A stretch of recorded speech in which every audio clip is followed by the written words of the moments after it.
नमस्कार, आप देख रहे हैं न्यूज़ 18 बिहार झारखंड का डिजिटल प्लेटफॉर्म। मैं हूं शुभे मिश्रा आपके साथ और दुनिया की खबर में आपका स्वागत है।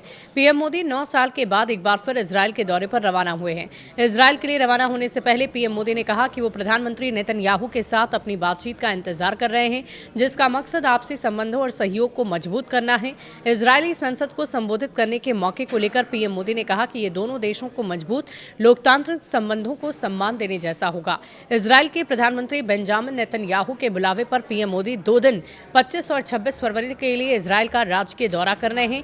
ये पीएम का इजरायल का दूसरा दौरा है और इजरायल के दौरे पर रवाना होने से पहले पीएम मोदी ने कहा कि अपने प्यारे दोस्त बेंजामिन नेतन्याहू के बुलावे पर मैं 25 फरवरी से 26 फरवरी तक इजरायल के दौरे पर रहूंगा। नेतन्याहू के साथ बातचीत का इंतजार हो रहा है। पीएम मोदी दोनों देश के बीच मजबूत संबंधों को लेकर उन्होंने कहा है कि भारत और इजरायल के बीच एक मजबूत कई तरह की स्ट्रैटेजिक पार्टनरशिप है, जिसमें हाल के सालों में जबरदस्त बढ़ोतरी और तेजी देखी गई है। उन्होंने कहा कि मैं पीएम नेतन्याहू के साथ अपनी बातचीत का इंतजार कर रहा हूं, जिसका मकसद अलग अलग क्षेत्रों में आपसी सहयोग को मजबूत करना है। मैं इजरायल के राष्ट्रपति आइजैक हेrzog से भी मिलूंगा।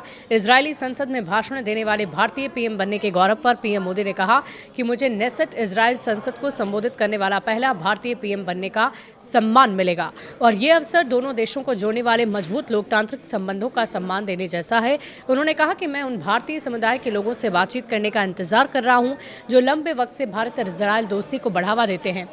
स्ट्रैटेजिक पार्टनरशिप के लिए नए लक्ष्य तैयार किए गए हैं। भारत और इजरायल के बीच संबंधों में और मजबूती की बात करते हुए पीएम ने आगे ये कहा कि मुझे पूरा विश्वास है कि इजरायल की ये मेरी यात्रा दोनों देशों के बीच के रिश्तों को मजबूत करेगी, स्ट्रैटेजिक पार्टनरशिप के लिए नए लक्ष्य को तय करेगी। पीएम मोदी की इस यात्रा से पहले दोनों देशों ने कल मंगलवार को आतंकवाद को कतई बर्दाश्त न करने की नीति दोहराते हुए इस खतरे से निपटने के लिए द्विपक्षीय सहयोग को और मजबूत करने का संकल्प लिया। दोनों देशों ने सूचना साझा करने समेत अलग अलग माध्यमों के जरिए आतंकवाद के खिलाफ सहयोग बढ़ाने पर जोर दिया है।